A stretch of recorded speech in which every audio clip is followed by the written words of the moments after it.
Padres Hot Tub is proudly presented by the Padres Hot Tub Patreon channel. If you are a fan of this show and you enjoy the show, I have no idea what my co-hosts are doing. If you enjoy this show and you listen to it on the free feed, we say thank you. Every single one of you is appreciated. Thanks for clicking through, even if you're plus 30ing the ads. We don't, by the way, place the ads. A third party does that. So if you don't like the ad, it's not our fault. If you like the ad, you're absolutely welcome. Don't at us, don't DM us, don't text us. We have nothing to do. It's all about your location, where you live in the United States or elsewhere as to what ads come your way. Nonetheless, patreon.com/Padres Hot Tub is a great place to go to find out more about our community, an interactive community that cheers for the Padres together. And a group that has a lot of cool activities, Chris, including this upcoming weekend, our first ever Padres Hot Tub Suite Night at Petco Park. Craig, I cannot wait. On 4/20. The Padres Hot Tub is going to be steaming up Petco Park. We've got 30 folks going from across our community. I'm thrilled. I can't wait to meet folks. I can't wait to hug folks and continue to build this wonderful Padres Hot Tub land.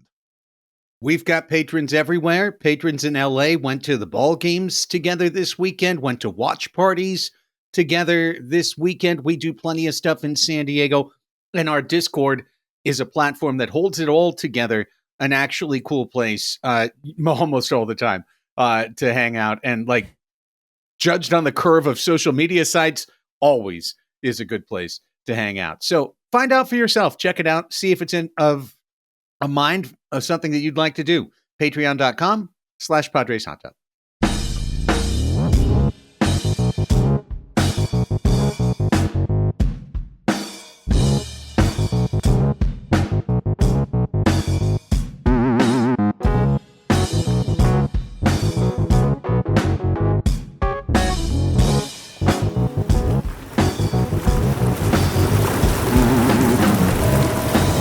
Padres Hot Tub, everybody. We beat the Dodgers. Oh, my. Craig, Chris, and Raphie. Raphie was just there on Sunday. We're recording this on Sunday night, April 14th. We are recording late because the game was rain delayed and it was on national TV. So patrons, no banter right away. We're not recording one today. We'll do a doubleheader later in the week. But gentlemen, not just a 2 out of 3 in LA, 4-2 for the week against two teams that I very much think will be in the playoffs at the end of the year. This was a good week for Padres baseball. And great games, too. Gritty, determinate games in both series, but the Dodgers series, all 3 games, the Padres were in them completely, save one Tom Cosgrove meltdown. And then they absolutely go toe-to-toe with the Dodgers for the whole series. And save Tom Cosgrove. What a performance by the bullpen. Like, those guys, probably the unit on the team with the most focus on them, really came through. It may just be a series in April, but I don't know, man. I believe sometimes they're more than just a series in April. Well, Rafe, you were there tonight. What'd you think? Yeah. Between the Cubs series and the Dodgers series, it's funny. I try not to have a hyperbole. I know it is April 14th as we record this. And it feels a little silly to say that this was a season-altering week for the Padres. But I really do believe this was a season-altering week for the Padres, and I'll tell you why. If they had a week like this in August when they were, tight in a wild card race and everything, it'd be a no-brainer to say it's season-altering. But doing it in April, where the team has this wellspring to draw from for the rest of the season, and if, it's going to be tough. There are going to be dog days of summer. I'm sure that there will be trials and tribulations in the 2024 season. You play 162 games. There's no season that comes without them. And when things are getting tough, they can always look back and say, hey, remember that week in April when we didn't ever get out of any game, and we fought tooth and nail till the end, and we came from behind against these incredible teams that are also probably going to be in this playoff race with us. And I just like, I mean, again, after the travesty of last season, like it's just so refreshing to have a week like this. And I'll talk more about tonight's game when we get to tonight's game in it, but just the vibes on the field were just so different than anything I've felt in a while for the Padres. I'm going to throw my pet stat out here that I told you I was going to track from the beginning of the year. It is wins over the Dodgers minus losses to the Rockies. Okay? The Padres are at 3. 3 wins over the Dodgers in 5 games. Haven't played the Rockies. The Diamondbacks are at -2. 2 losses to the Rockies. Haven't played LA. The Giants are at 0. Played LA 3 times. No wins. 0 for 3. Haven't played the Rockies yet. We're 3 up on a major category that is going to fill up to the same level for every team by the end of the year. But 3 wins over LA is gigantic. This Dodgers team is just, we held them to 3 runs today. I literally didn't know if that was going to happen one time this year. And it would figure it might be a Sunday, a Sunday evening, kind of a getaway type game.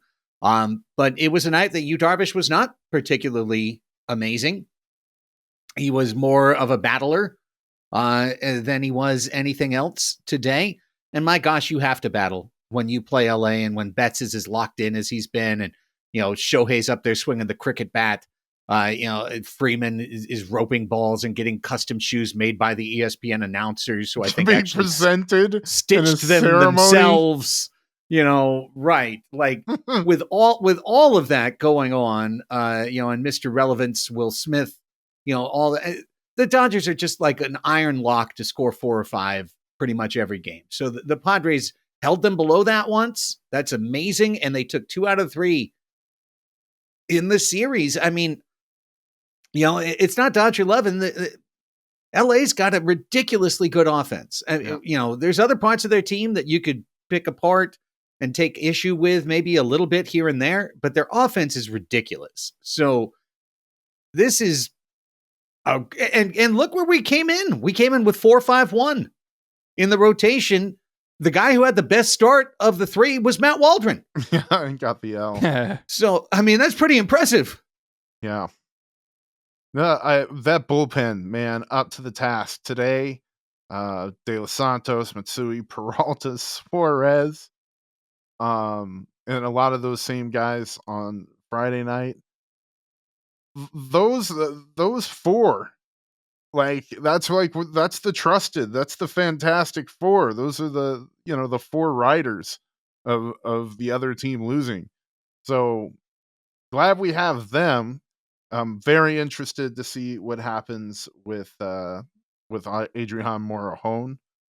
He pitched really good in yesterday's loss, coming in after Cosgrove had set the place on fire and getting some water on it at least. So I'm excited about that unit. Yeah. Can I just say, being there in person today? Yes. The pitcher who I think vexed the Dodgers haters the most, from what I could see, was Yuki Matsui. For sure. God, dude, the ugliest swings of the game were in the 7th inning against his splitter. Yeah, man. they were guys who just it's rare that you see a Mookie Betts type player looking lost, but I think it was James Outman who went down in 3 pitches or something against him. It was fantastic. The De Los Santos, Matsui, Peralta, Suarez, for not quadrio. How do you say? Not a trio, but it's you say foursome, a fearsome foursome, quartet. A quartet. That's what I was looking for. Quadruplet. Okay. I was like, what, Quadrio, whatever. The thing that was interesting was that give me a break. I was at a rain delayed you were game. in a game. It's okay. Sitting through. You've had I don't care. one too many LaCroix. I know. Yeah, exactly. It's fine. Kolek was up in the bullpen and he never came into the game, and I thought that was interesting. What part? When Matsui was pitching? No, when Darvish had that really long inning, he had the really long fourth inning, and Kolek came up, and then they sent Darvish back out, which I thought was interesting and the right decision. I was just concerned because he had thrown like 30 something pitches the prior inning and didn't get a super long rest. I'm taking us off track a little bit and talking about tonight's game, but yeah, guys, this is great. I'm in such a good mood. This is awesome. Let's record every time after we go to Dodger Stadium and win a series. Right. Well, let's go game by game. And these games are something else. Like, you guys had a watch party on Friday night. Obviously, Rafe up in Los Angeles. Raphie went to the game today. I have a hard time watching these games. I'm just being 100% honest with you. The Padre Dodger games in LA get different for me, and sometimes it's just a little bit too much potency for me to handle. And like Friday, that watching King serve up, no, not that. Watching the ball go off Bogaerts' glove to end the inning, and then having my Uzu be like 30 seconds behind. And just instinctively just glancing at my phone and having a notice pop up, Mookie Betts hits a 3-run homer, and then watching it happen. Yeah. Like, something about that, like, just broke me. And I was like, okay, I'm going to go for a walk right now. I'm going to go walk the dog. I walked the dog. Did I listen to Jesse? No, I watched Brad Owen poker clips. I came home. My son had been chafing for us to watch Big Brother Canada. I'm like, put it on. Now, did I have the game on game day on my phone? I did. It was there to passively. You don't have the Padres.tv thing? No, I get it off Uzu. Well, then you deserve it, bruh. Like, deserve what? The delay? I mean, yeah, I guess. you deserve the delay. I didn't say I didn't deserve the delay. It's just that I experienced the delay. I didn't say it was an undeserved delay. I accept all delays. Fair. The delay is neither good nor bad, Chris. Right. It's just the delay. It's something that happens. I like not having the delay. I understand. So the point being is that I didn't watch that game at all. And in fact, I just want all of you in Padres Nation to, before you are critical of me, to thank me, because I understand how my energy works. And when it was 7-7 and it went to the 10th, I literally go, oh, I'm watching now. Clicked the button, started to boot up the thing, and I went, hang on. They did so well without me. They're doing so well without me. Why would I inject my energy into this scenario? Turned it off. Before it booted up, boop, turned it off. Went into the bed. Watched some Max documentary about child actors having a horrible time at Nickelodeon. Oh. And next thing I know, Padres won. You're welcome. So, Craig, the only way you will affect what the Padres do with your actions is if you go to the Seaside Market at Petco Park, slather it up in kerosene and rocket fuel, and set it aflame. I'm not going to do that. I'll go to jail.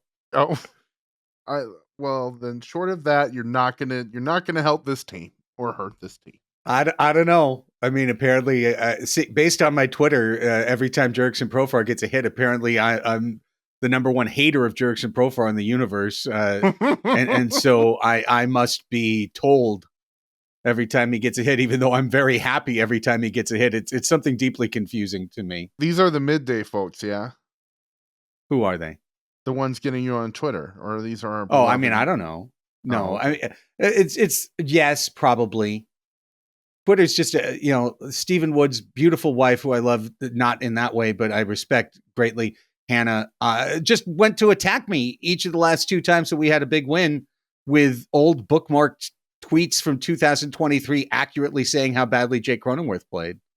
To throw them in my face in the middle of April 2024 after he had a transformative offseason that he, in his own words, like he broke himself down to the very bottom in order to build himself back up because of how bad he was in 2023. But sure, throwing in my face that I recognized how bad he was in 2023. Damn, chill, he was Mrs. really bad. Woods.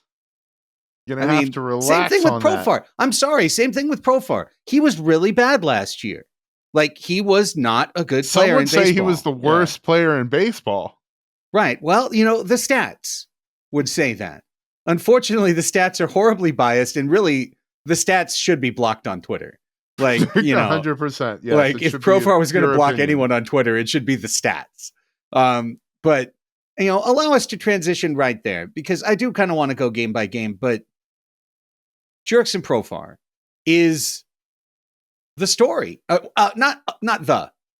He is a gigantic part of the story of the first 18 games of this season. OPS in close to 1,000, on base percentage over Soto, and just finding ways and getting in the middle of things and getting maybe unnecessarily angry about a maybe completely normal play, and then having a jerk catcher say something, and now we get to dunk on him. Yeah, he got out so jerked. Fun.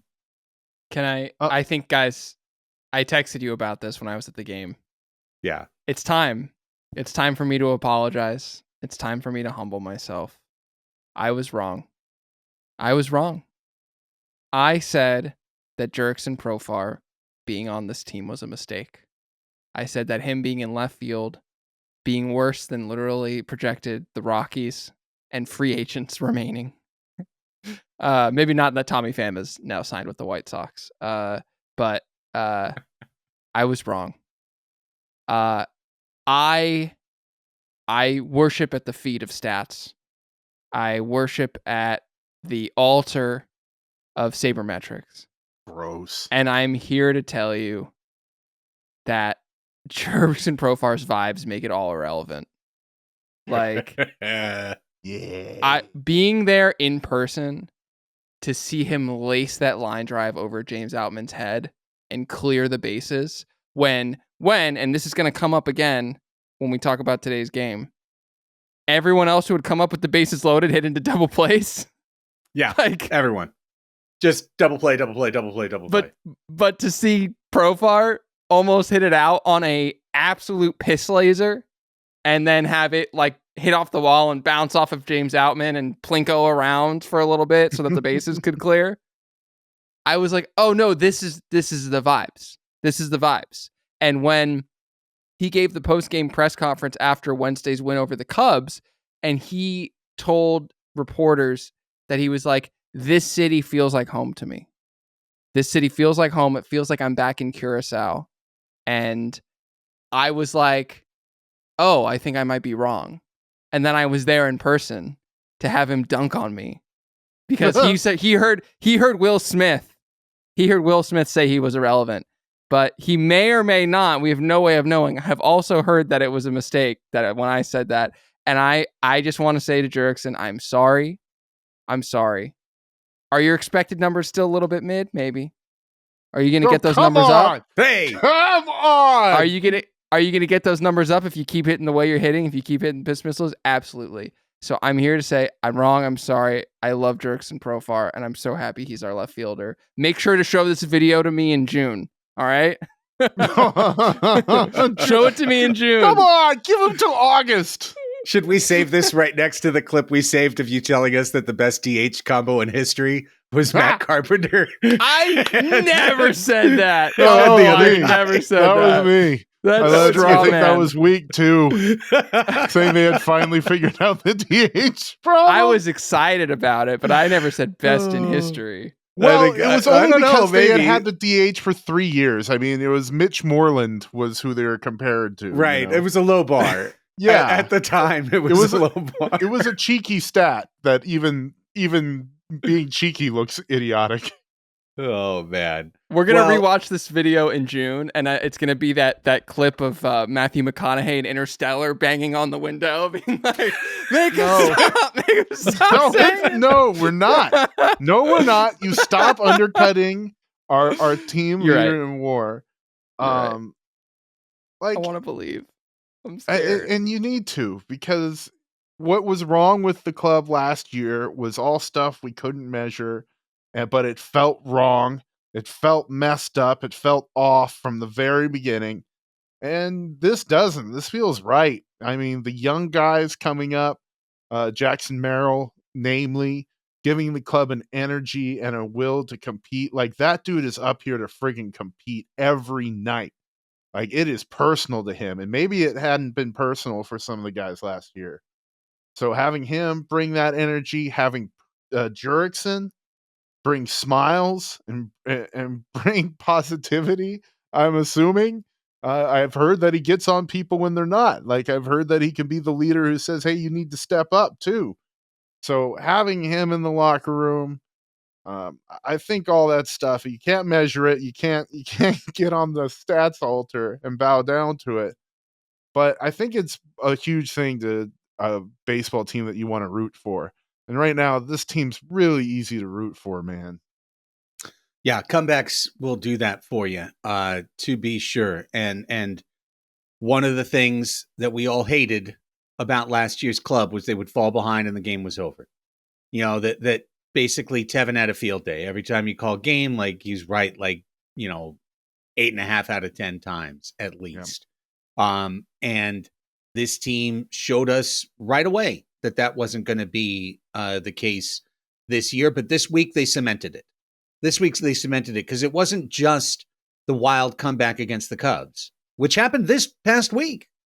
8-0, 9-8. It wasn't just Friday down 7-3, win 8-7. It's a game like today when you're down 3-1. When you've had an early lead and you fall behind, and I think I'll get to it later, but like when the stupid ass win probability thing is like, you're definitely going to lose, and those are the games that we really chunked away last year. This is a game 100% we lose last year because Profar doesn't get that hit. It's just another double play in that moment. And it's just the game do you remember the game that they walked 12 guys and set a Dodgers franchise record and we still didn't manage to score? God, I had that feeling in the middle there. It was brutal. It didn't happen. We made them pay for what they did. Yeah, when it got to 10 walks and we only had 3 runs, I'm like, they have to. This is the ending. That was the 6th, right? Yeah. Like, we need it. Can I jump in here because I had a really nice conversation with the Dodgers fan that was sitting in the row in front of me when they were walks. The Dodgers issued 14 walks today, and I said that had to be a record. Like, I was like, that had to be something, right? And so I looked it up on StatHead when I got home. That was the most walks that the Dodgers has thrown in a single game since 1962. They only have 3 more games in their 140-year history in which they've walked more batters. And that game in 1962 was it was June 29th, 1962, a 10-4 loss versus the Mets. Joe Moeller started for the Los Angeles Dodgers, made it 1 out, and then got yanked after 4 earned runs and 4 walks. Stan Williams was on mop-up duty that day. 5 innings pitched, 8 walks that he had given up that year. But I wanted that day because I wanted to bring this up just because it shows you how different of a game it is today. The starting pitcher for the Mets that day was a guy named Jay Hook. And Jay Hook went out there and with his team winning 10-4, still threw a 9-inning complete game with 145 pitches. Just went out there and ate. We used to be a real country, boys. That's all I'm saying. It's true. 14 walks tonight, guys. Everything started to go downhill once they installed seatbelts in sedans. Nailed it, bro. After that, just the cockification of America, just it's been a steady downhill spot. Yeah. To now, here we are. Guys, the single biggest upgrade for the 2024 Padres. There's just no question about this. is upgrading from Trent Grisham to Jackson Merrill. Wow. Trent Grisham Yep. was an inning-killing, strike-3 taking fucking enigma that would run down some balls. And, and he's a little guy with his little legs. And he'd run out there, and we thought he was so fast. You know who's even faster? A dude who's 6'4", who just glides to the spot, who just is at the spot. He doesn't have to go into ultra hustle mode. He's just there. And who, not for nothing, is hitting .333. Not for nothing, has 8 walks against 11 strikeouts to start the rookie season of his career. Jackson Merrill, but here's the thing. If Jackson Merrill was getting lucky over and over again, hitting a squibber, hitting a 16 hopper that found its way underneath somebody's glove, lacing it in between 2 infielders who dove at the ball and they both missed, I'd be waiting for the other shoe to drop. And undoubtedly, shoes always drop. It's baseball. Baseball's stupid. Everything bad happens eventually. But gosh darn it, his approach is amazing. His swing is elite. His swing is elite. He is getting the balls everywhere in the zone.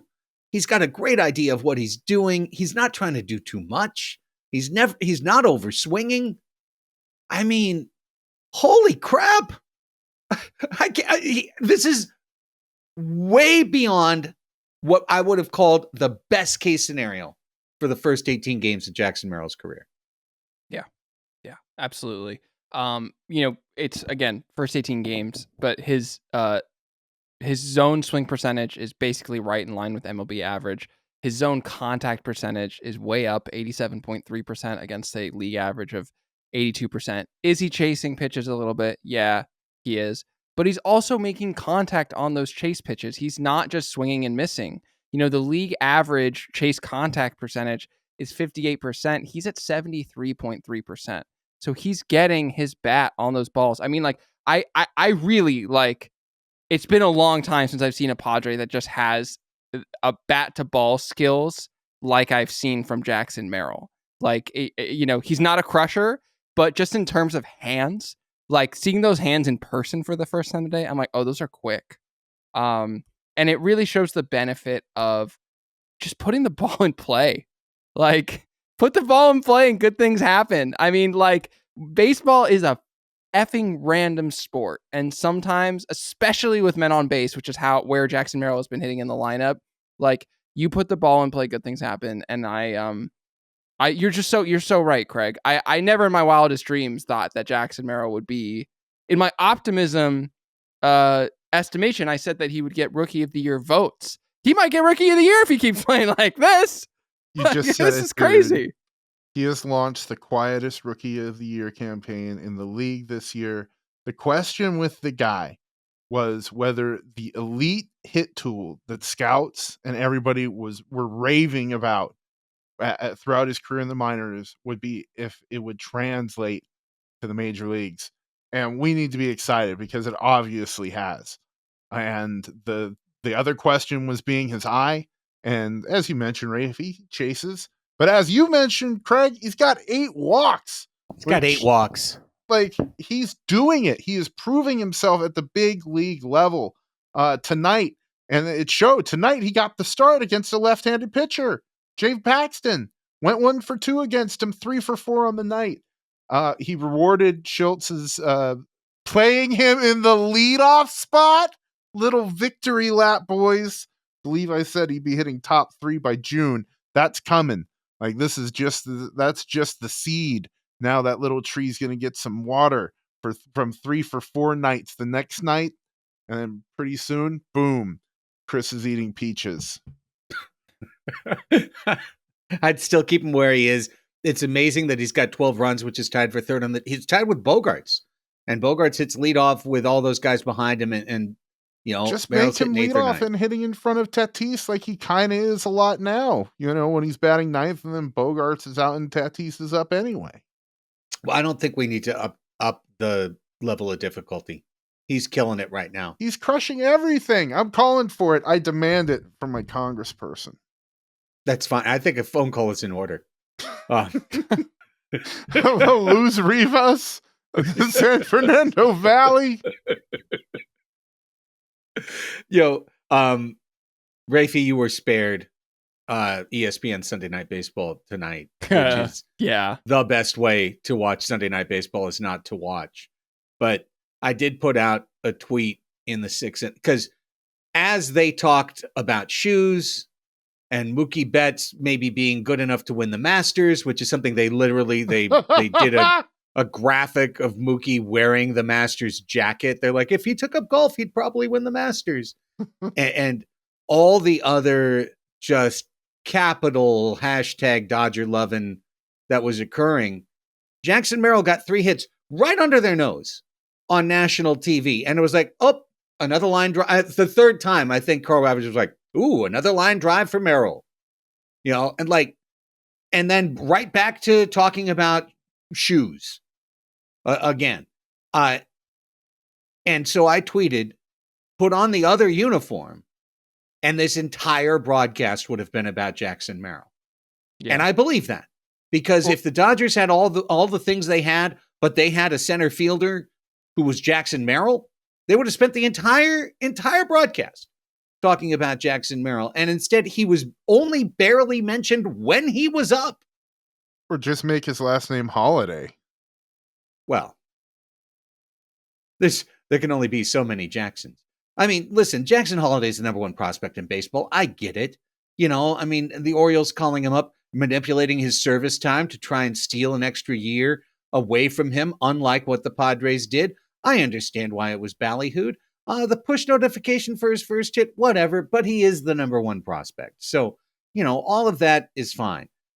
The one that got me was MLB.com last week doing an early look at Rookie of the Year and having 5 guys up there and having Jackson Chourio number 1 and having Jung-Hoo Lee number 4 and having Paul Skeens, who's not even in the bigs, number 5 and not even mentioning Jackson Merrill. And you know what? Honestly, guys, let him to sleep. all of this, my true reaction is keep it up. Yeah. Keep it up. Keep ignoring him. Keep batting him 8th.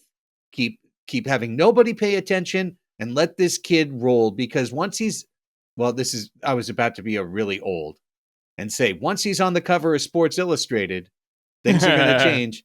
But that's not it. But like once he's on the front page of ESPN.com or once he's on a prominent TikTok platform or something, things will change for Jackson Merrill when the attention fire hose is pointed in his direction. As it is, he is having one of the best starts to a rookie season I can remember, better than Tatis.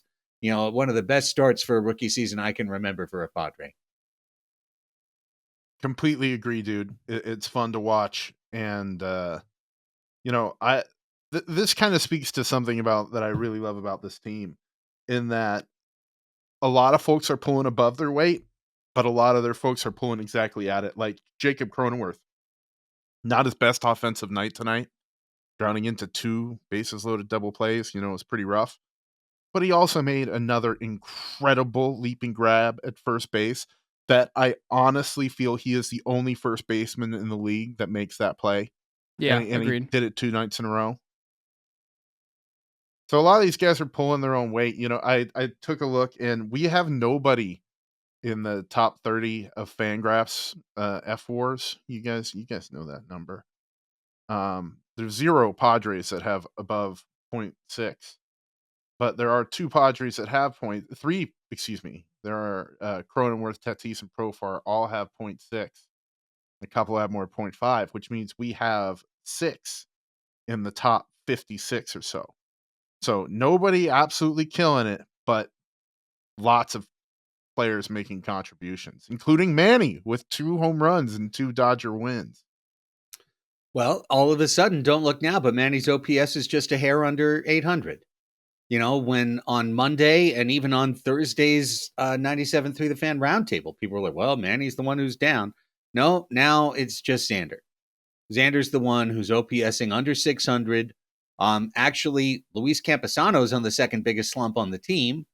And basically had a week where he didn't do anything except for get a little squib shot in the Cubs comeback. But dang it. Thing about Cronenworth, like you go to his Savant, he's 99th percentile in outs above average. He's 98th in fielding run value. Raphie's been saying he's been underperforming for weeks. Yeah. It's crazy. His expected numbers are way higher than his numbers. Yeah.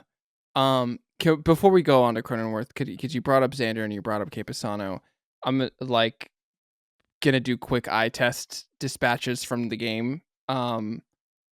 Capasano, very briefly, he fucking swings at everything, dude. Like everything. And just like walks. Yeah, like and like I love his samurai stance. Like I think it's great and cool. Like Chris, I know you have feelings about it. I love it, but it's just a discipline thing. Like that's the end all and be all of his problems, in my opinion. You feel differently? Not at all. No, he is. And today, when everyone was wild AF, he got up there after like everyone walked and he swung at a pitch that was at his shoe tops. Yep. And waved over the top of it. So that to me is just Campy's going wrong right now. I don't think he is going to lead the league in on-base percentage. You know, I think he's more Merrill-esque than Merrill. I mean, that's what I thought Jackson was going to do, was like maybe at the end of the year he might walk 15 times. You know, and he's almost half the way to that now. So it's been a tough go. I mean, Campy's on-base percentage is .276, and guess what? They didn't move him up in the lineup when he was hot, and everyone was like, you better move him up in the lineup. So I think Mike Schilt is just doing such a hell of a job. Yeah. So far. Yeah. 18 games in, and you know, I don't agree with every decision he makes. Our team is currently reckless on the base pass. We've been turned up beyond aggressive to stupid ass reckless. In the second game, they had a moment that I was happy. I thought they were going to send Jackson Merrill on the Tatis double. But they wisely held him up. I was just kind of like in my stomach at that moment going, oh no, he's about to get thrown out at home, trying to go first to home. But they didn't. But then Jose Azocar did what he did tonight, you know, getting picked off inexplicably. Yeah. And Bogaerts in game 2 against the Cubs, you know, trying to run on Bellinger. Like we had a bad week on the base paths, and I'm sure Mike Schilt after the game said he loved it and he loves aggression, and I love aggression too. But the thing about it is the reason you love aggression is because when you are over aggressive, you can turn it down. Whereas if you don't have aggression, it's hard to turn it up. So it's time to turn it down. You know, just like your friend that was in the acting school that always overacted, but had great chops. And they're like, we just have to cut it down a little bit. Like now is the time. They just have to cut it down a little bit. But I really do think that this club has taken his pugnacious attitude and they have brought it to the baseball field. And this is a guy who's never played the game, but has been around the game, and he has been a fighter, and he's been a winner. And this is a hard schedule. This through the first 41 games, this is probably the hardest schedule in baseball. I don't know the exact numbers, but they're just playing tough teams one after another. This was a really hard week, and 1-5 was a very possible outcome this week for the San Diego Padres, and they went 4-2. And they came from behind multiple times and stayed in games and built offense. The bullpen found its identity. Like they did this through a week where other than Cease and Waldron, the starting pitchers were just uniformly poor, which is against our win identity. So I just couldn't be happier, really, with how this week shook out. Rest in peace, Pedro Avila. We actually made a smart move, right? Yeah. We didn't get precious with Pedro Avila. Adrian Morejon's throwing well. Bring him up. 4 left-handers in the bullpen. Cool. Can we get a 5th? I mean, like, I'm fine with it. Raphie says they're better in the bullpen. He did. I heard. I listened to the episode. I took it all to heart. I mean, in fact, I blame you for all the Profar hate I get, Raphie. I like all the things Good. that you say. Like, I try to assimilate human them, shield. reflect them on the broadcast, and then the next thing you know, I get in trouble with people. They're like, oh, See, yeah. you got to just start telling people at the station that all the Padres need to do is burn down the Seaside Market at Petco Park, and it'll balance Seems you extreme. Seems extreme on 97. out. No, it'll work for you. Trust me. I don't think Group Dog is going to be down. I think Does he have an will not be interview down. coming up with you? Not with me. I'm going to find out how to hack it. We get nothing. Are you kidding me? It could be on the morning show. I thought I'm you sure. got Cronenworth. That's the secret to No, his we didn't get success. Cronenworth. Oh, We yeah, it Mike got rained Schilt out. the first week. We Fair, got Mike Schilt fair. the first week. That's the only thing. We haven't been offered anything. And then I asked, I'm like, well, what about Friar Friday? They were like, you don't get anything. Friar Fridays for the morning show and the afternoon show. What you get is a hot cup of talk some more Padres, you. That's what I get. But that's neither here nor there. Okay, let's dig in just a little bit. And go game by game, because we can go on forever. Friday, an epic comeback doesn't happen without an epic fall behind. The Padres fell behind on Friday, and as I already mentioned, a horrible error was part of it. And the Padres are clearly struggling with errors and those immediately turning into gigantic runs against them. And Ha-Seong Kim has the yips right now. Not to throw a stray his direction. It was Xander's error on Friday that helped put the Padres behind. But you know what was the other thing that helped put the Padres behind, guys? Michael King serving up homers. Bing, bang, bong.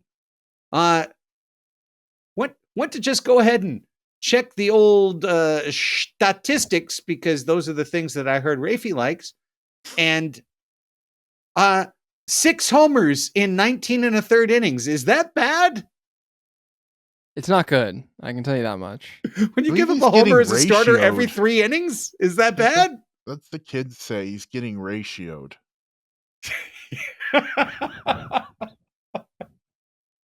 Now, a lot of replies, no likes.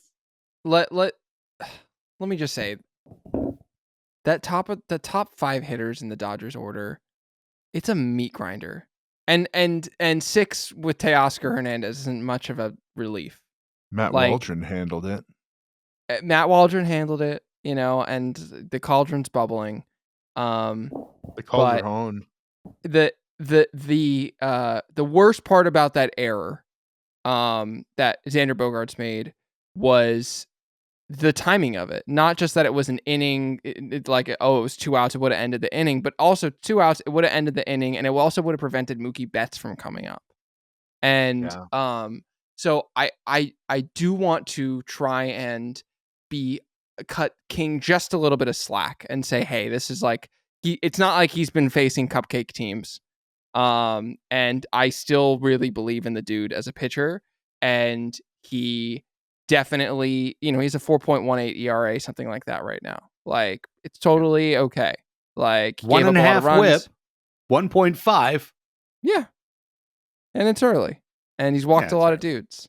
Yeah. And 7 in 1 I'm game. not going to make a value judgment based off of 3 outings so far. No. The walk rate is really high. Walk rate's almost 15%. And that's the concerning thing. I think the home runs number is going to go down. But I do worry about that walk rate. And he's not the only Padres pitcher, but it's a new thing for him. New coaching, new everything. He's got to recover that control. Otherwise, he's going to be in trouble. Yeah. Well, I'm going to tell you. Yeah, go ahead. No, sorry. Go ahead. Well, I was going to say, Michael King is a reliever that's converted into a starter, and we faced one of those in Jordan Hicks. And the thing about Michael King is that you can tell he's taking some off of his pitches when he's throwing, because he's trying to be a starter and he's trying to have that longevity. But the difference, and Jordan Hicks is doing the same thing, by the way, but the difference between those two guys is Jordan Hicks takes some off and he's throwing 97, and Michael King takes some off and he's throwing 92, 93. And and he's also going to have to throw his fastball more. He can't, throw his disgusting secondary stuff that he relied on more as a reliever. So I do think even though he was starting by the end of the season in New York last season, we are still seeing something of an adjustment from him. Come back to me in a couple months and we'll see. But the best version of this team is the version where Michael King is starting. So we just got to keep pounding the pavement with him, I think. No, I absolutely, I agree with that. And in fact, and I was just like kind of clicking around his savants. None of that matters to me right now. And we can talk about his walk rate. That's inflated. He walked 7 against the Giants. We can talk about all the homers. None of that is what I'm taking away right now. Here's what I'm taking away, guys. It's my baseball eye from my whole life. Michael King's fastball is straight AF. He throws 93 and it goes like this. Zzz. Like it's like the one in a video game that you upgrade. Like the beginning fastball for someone, the straightest fastball in history. And then like you add movement. Like he's got crazy movement on his sweeper and his slider and his, changeup and all of those, but his fastball is just straight. And I was trying to find the numbers to see, like, is his fastball getting hammered? I betcha his fastball is getting hammered right now. It is. I can give you those numbers right now if you're ready for them. Sure. Okay, so he's thrown his fastball about 27.5% of the time, 97 pitches. And he is currently putting up hitters are hitting a 545 slug against his fastball, 387 WOBA. That's actually lower than what's expected. And just to back up a little bit of what you're saying, Craig, his vertical movement on his fastball is 1.1 inches below average. But what's more important is that his horizontal movement is 2.2 inches below average. That's 29% less than average. So the movement, both from a vertical and horizontal standpoint, is just not there on the four-seamer. Yeah, well, that's what I see. So the stats match what I'm seeing. And I am not giving up, and nor would anyone give up on Michael King, of course. 7 shutout innings in San Fran still is there as one of the results he's put up. I think there are some good outings to come, but he's given up a lot of cheese on his cheese so far. So, I'd like to see either that change or his mix change a little bit so that fastball isn't starting off a lot of at-bats. He even said it after the last start. He goes, I'd like to groove in a pitch every once in a while, like 0-0. I'd like to groove it in. It's like reliever's mentality. Well, you can't groove that pitch in. It's not good enough. Like, I don't know when it was good enough, but it's not good enough. So, Robert Suarez can groove in his fastball. Dylan Cease can groove in his fastball 50 times in a row. Yeah. However, maybe not for Michael King. Within that comeback was a huge Jackson Merrill walk, but of course there was Toddy for the big blow. And so far for Fernando, so very good. I think he's not playing at the 100th percentile, but he has been hot enough. He has been good enough. 290, 364 on base, 536 slugging, 900 OPS, 5 homers, 12 RBI, 13 runs, 7 walks to 11 Ks. All of these numbers I think are tremendous. And he's been clutch as hell. In the comeback back against Chicago, one of the biggest moments of the season so far. He absolutely comes through and ties the game. Does the same thing again today. I'm sorry. Friday night. And those two moments show that he's coming prepared for them this year. And the 900 OPS is great, but him being ready for the moment is outstanding. Yeah. Can we talk about Xander for a second? Sure. Because I think in a way he's kind of been the anti-Fernando. And he hasn't been clutch. And just being there today, and again, I don't know what's going on. Like, I have no access. I don't talk to the guy. I really hope he's good because he's going to be with us for a long time, and Xander being good means the Padres are good. He just kind of looks bummed out. He looks and sad. he looks right, he looks bummed out and right. sad. And even being there today and watching his body language, when like the balls were in and coming down, balls in coming down. That's the only way I know how to say it. It's when catchers warm, they throw the ball, catcher throws it to second base. I'm sure there's a real name for that. I'll bet you there's like a super technical umpire term for it. Yeah. I'm just like, that's the balls in coming down. That's what I grew up calling it.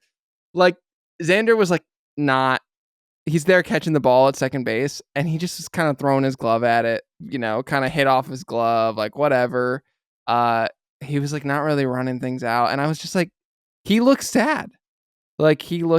And as professional externally as he's been since making the move to second base, like there it does seem to be something to this idea that like he's just not feeling the position move or something, and that's not an excuse because he's getting paid handsomely to play, and it shouldn't have anything to do with his hitting. But just being there in person from a pure eyes test standpoint, he looks bummed, and his body language is not good. I'm not worried about the position bumming him out because he handled that seemingly like a pro at the time and said all the right things and seemed fine in the spring training. I'm worried about dude's wrist continually. That double play, it bounced right off of it. Not the double play, the error, the crucial error from the other night that led to the home run. Ball bounced right off the bad wrist. His hitting is reminiscent of last year when he just didn't have the swing speed and like the wrist agility to get to the ball. That's what I'm having deja vu to last year when dude needed a cortisone injection and couldn't have one. I'm curious if he's had one leading up to the season and how that wrist is doing. Well, the thing I would like is for him not to be our leadoff hitter. And I'm just going to keep banging that drum. Coming off a 4-walk game today, I'd like to once again suggest that Ha-Seong Kim could be our leadoff hitter and do a better job. I know Jackson Merrill stepped up the other day when they gave Xander a day off. I would personally prefer not to put the pressure on him to put him right at the top of the lineup right away. But if they did, the thing that would excite me is I would see better at bats, because Xander Bogaerts led off today by swinging at the first pitch and grounding out. And that's what I call an Al Martin. When Ben and I first came to do the Padres every day in 2000, they traded for Al Martin from Pittsburgh to be the leadoff hitter. And Al Martin would lead off every single game by grounding the first pitch to second base. It would just be like, and, Jerry Coleman, all right, gang, and here we are in the, blue sky, green grass, and the first pitch and ground ball second base and 1 out. And it was like, okay, well, guess what? Now we're screwed. Now the first inning's in big trouble because now the second hitter has to be the leadoff hitter.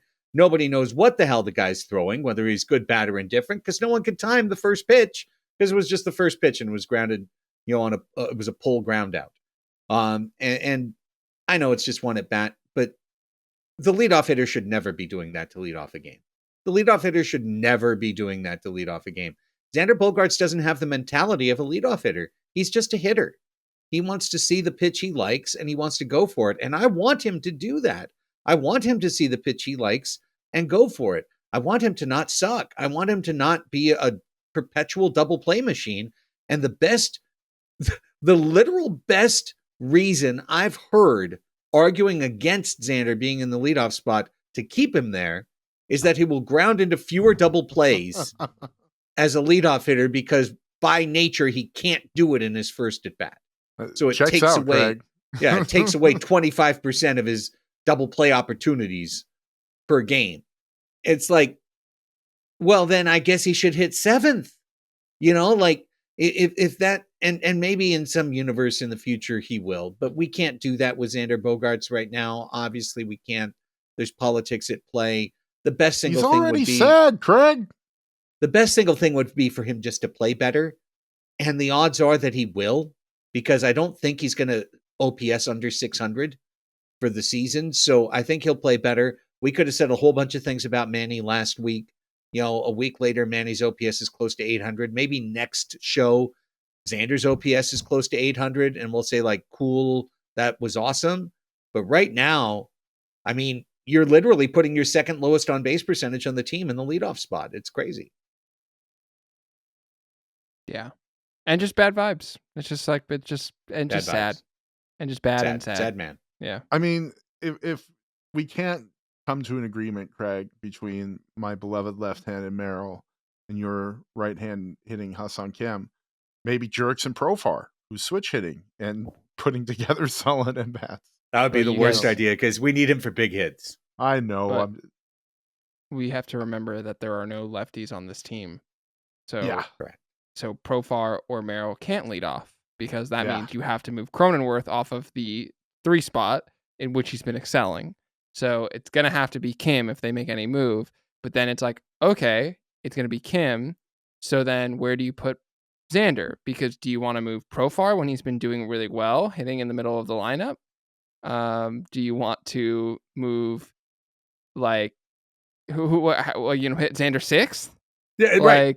It's the Xander Bogaerts humiliation tour, Raphie. It's just like, first you're not a shortstop. Now you're not even a middle of the order hitter. You're a number 6 hitting second baseman. It's April and you're 31. Welcome to the rest of your life, Xander Bogaerts. Are you sure you don't want to be traded back to the Red Sox? Yeah, exactly. And that's why it's not going to happen, unfortunately. Like, they need to take dude to, like, Benihana or something. Just get his spirits up, because we've seen him happy and playing well before, and it's painful to see him sad and playing like he is. Let's switch to Saturday's game, because I just want to note that Matt Waldron pitched really well. Like, Matt Waldron pitched really well. He made Betts and Freeman look really shitty on a couple of knuckleballs. His mix is making a lot more sense the more you watch it. Like, I get it. Like, that 91 plays up when everyone's focused on the 77. So, his other pitches seem to have a little bit of life, a little bit of movement. He's pretty composed out there, and he's never gonna be like God's gift to pitching stats. Let's see, 15 hits allowed in 14 and a third innings. If he gets to 150 innings, I'm sure he'll give up 170 hits. I'm sure that'll be the case. But could you imagine him getting to 150 innings? Like, he actually kind of could. And I feel very validated for, like, trying to put my chip on Matt Waldron at the beginning of spring training. He had the most stretched out, profile in terms of a pitcher who could give this team innings. And compared to Johnny Brito, who gives up hard contact on everything he throws, like, there's no question in my mind I want Matt Waldron starting. Yeah, absolutely. And also, I think people tend to look back at some previously successful knuckleballers with, like, kind of rose-tinted glasses, because, like, Tim Wakefield was a career 4.41 ERA pitcher. Yeah, and I was going to say 4.5. And R.A. Dickey, he had that one Cy Young year, and even then, still his ERA was above 4 for his career. Like, if you are getting a 5 and dive out of your knuckleballer 5th starter every time, like, you take that. You take that. And so, even though I will die on the hill that Matt Waldron is the 3-time-a-week opener is, like, the coolest thing ever, I'm happy to see his success in this role. And I agree with you guys. I think he does seem like he is quite well composed. And the last thing I ever want to see him do in a start is go away from the knuckleball. Like, and just to as a last thought to kind of back up what you're talking about, Craig, Matt Waldron's fastball run value right now is 90th percentile in the league. And that's with a 91 mile an hour fastball. And it's because, like you said, it plays up with the knuckleball. And that's the beauty, the gift, the living and dying by the knuckleball, is that it plays up everyone else, including the next pitcher who comes in for the next inning. So I'm stoked, and I think we have a t-shirt that we need to make this year because it seems like Matt Waldron's here to stay. Yeah. Sooner the better. Strike while the cauldron is hot, so to speak. Hey. But I mean, he's getting the job done. Hey, he's got 16 strikeouts in 14 and a third innings. His 10.0 strikeouts per 9 is second only to Dylan Cease among starters on the team. I know, small sample size, but like, he's got good stuff. And the thing is it's the mix. It really is. It's the mix. Like you say, you take the knuckleball away and he would just be a non-pitcher. He'd be a quad A, triple A third starter, maybe. But because of that knuckleball, everything else is that much more dangerous because you can't account for it.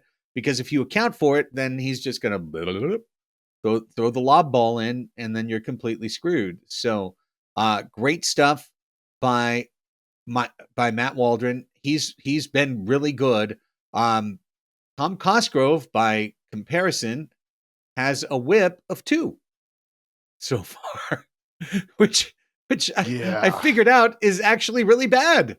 If you're giving up 2 base runners an inning, that's not good. And now I know it's been focused in 2 of his 10 appearances. So, so we like that part, but do we really want Tom Cosgrove to be our number 1 runners on base reliever? It's actually still very worrying, despite it being 2 things and him having some good outings in between them.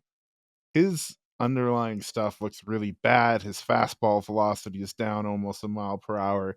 He's getting hit way harder. Like, if you just go to his year-to-year changes, everything is worse. The only thing that's better is he's walking fewer guys marginally and striking out more guys marginally. But everything that happens in between is much, much worse, like twice so. Batting average, he's giving up twice as bad of a batting average. All the expected ones are way, way worse. So breaking down the actual movement and stuff, there's nothing too drastic. It's all kind of marginal, but it's also worse. So it's troubling, and I don't see how it gets better. I don't think it's necessarily he's been figured out, as in he's regressed a little bit, and short of making him a very rare appearance guy, I don't know what you do besides sending him down.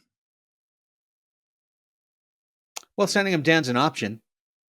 And now that we have a 4 reliever bullpen with lefties, if Morahone comes in and sticks a little bit, you can move the slots around and you can make an adjustment. Because one thing about Adrian is that he's going to come in and throw 97, not 89, and rely on a trick pitch, which I think his slider is a trick pitch. It's one of those ones that's like, oh, it's going to hit me. Woo, it comes in.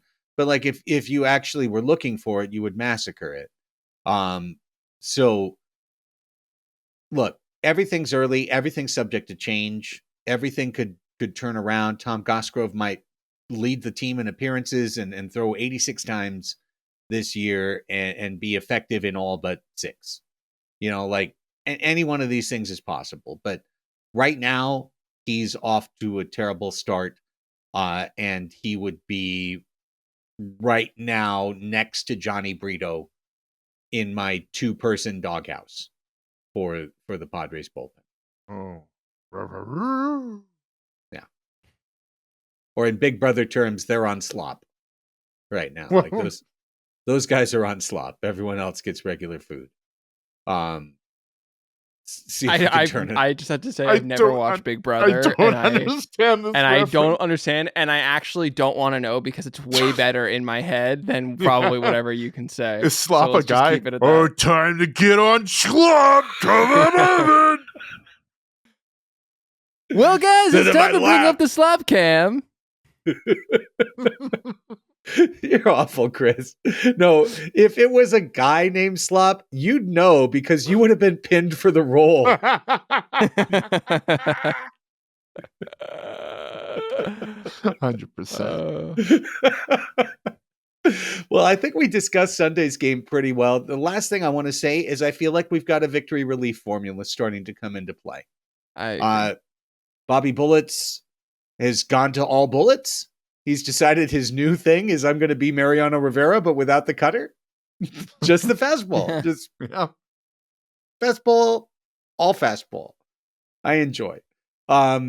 Eventually, as someone I think wrote in the Discord, he's gonna throw that changeup again with 2 strikes, 2 outs in the World Series. That'll just be the last. This is a man who's thrown 700 straight fastballs. Changeup, strong on and miss. But Wandy Peralta, 9 innings, 3 hits allowed, 1 run, no homers, 2 walks. Yuki Matsui we talked about him a little earlier. He's been dynamite. And Daniel De Los Santos, so far, 7 1/3 innings, 5 hits, no homers, 2 walks, 5 strikeouts. These are we're starting to see it. Here's the front end of the bullpen. The front end is coming into place, and I like it.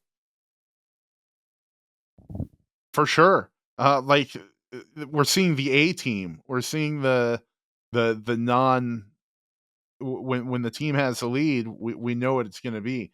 And Yuki, can I just say, is so much fun. Like, I don't have any metrics on him, but I just know I love watching him do his windup. I love watching that split finger fastball.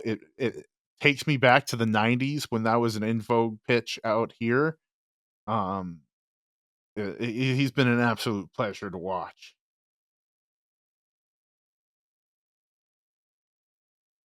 Okay, then, gentlemen, any other thoughts, or else we'll go ahead and pull the plug on the hot tub for tonight. I cannot wait to join the Hot Tubbers next week at Petco Park. We're doing it to get together for all the patrons, and I just want to put that out there, guys. I can't wait to meet some of you, and I'm looking forward to that series. Yeah, I second that. I'm really stoked to get down there. It was really fun getting to get together with some hot tubbers up here in LA on Friday night. I know that we're going to do it again at some point. Certainly in the next Dodgers series, but even, just finding other times where we can all get together and find community in hostile territory, so to speak. And I also just want to shout out, by the way, guys, we're going to play Milwaukee, who has the best record in baseball right now.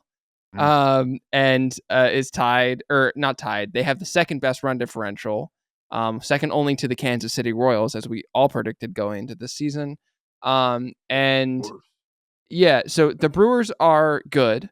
We're facing, luckily we're being spared Freddie Peralta, but we're facing Padres legends Colin Rea and Joe Ross Colin Rea pitched today. We're facing Padres legend Joe Ross tomorrow in the game, and then we're facing Wade Miley and Freddie Peralta. I was looking at my probables grid incorrectly, so I apologize. We are getting Freddie Peralta, which is not good.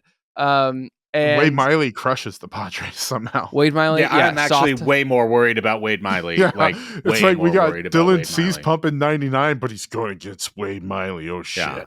No, here's what I hate about the Brewers schedule. Okay. We just played on Sunday Night Baseball. Yep. Thank you. With a rain delay. And guess what the Dodgers have to do? Nothing. They'll stay home and they'll take on Washington. We're going to go across 2 time zones. The club, I already heard Jesse and Tony talking about it this morning when I was going to this evening when I was going to the gym. Like, they're hoping to get into their hotel room by 4:30 this morning. Oh my God. Hoping. They are Good hoping. Lord. They were like, I heard Tony go, well, what you do is you set your mind to say, I'm not going to get to go to bed till 5. And then if I get to go to bed at 4:30, win. And the game's at 4:40 our time tomorrow. So they're going to get into Milwaukee with less than 12 hours until they play. So I will not be surprised if the Padres get 1 run on 3 hits tomorrow. And that 1 run's a solo home run. It's what you call, I can't say it because apparently there's a rule against it in Padres Hot Tub. But it's one of those things where you look at a schedule, and when you look at the schedule, you say, well, this one, don't you say it. This one isn't as good of a chance as other ones. I think it rhymes with schmedule schmoss. Schmedule schmosh, right? yeah. Which is a delicious additive to bratwurst. I've gone to Hank's Deli. Don't get the bratwurst without the schmetzel schmoss. Everything bagel with schmetzel schmoss. Would you like a little schmetzel schmoss on that? Yes, you would. Yes, you would. So I'm not going to be mad at our club if we don't wake up till Tuesday. And I hope that they come around and take Tuesday and Wednesday and keep this thing rolling, because I'm really excited about where this is. And I'm telling you, man, get to the end of 41 games, be 21-20, be 20-21. That's fine. It's fine. All we got to do is be 500 all year and have 2 5-game win streaks that aren't met with 5-game losing streaks. That's all you got to do. Yeah. And I know that's all you got to do. But they have it in them. 2 games of 500 baseball and then have 10-0 somewhere in there. I know it's easier said than done, but I really love the direction of what this is right now. I love the big things for this team are really exciting. So little things we can work on. The series streak. They need to win this next one, and then it's going. If we get to 5, the Padres will make a graphic. Guaranteed. Last one had Freddie Galvis and Eric Hosmer. Do you remember that? Travis? I remember that. 5 straight series wins. Franmil Reyes is on there. Franmil, absolutely. Andy Green just calculating in the background. Calculating percentages. Oh my. Hey, I love huge Mike win. Schilt. I love Mike Schilt too. I'm so excited. I'm so glad he's there. We'll be back with group therapy later this week. For patrons, we'll have a banter later this week as well. Patreon.com/Padres Hot Tub if you want to check it all out. Until then, for Chris and Raphie, I'm Craig. Way to go, Padres.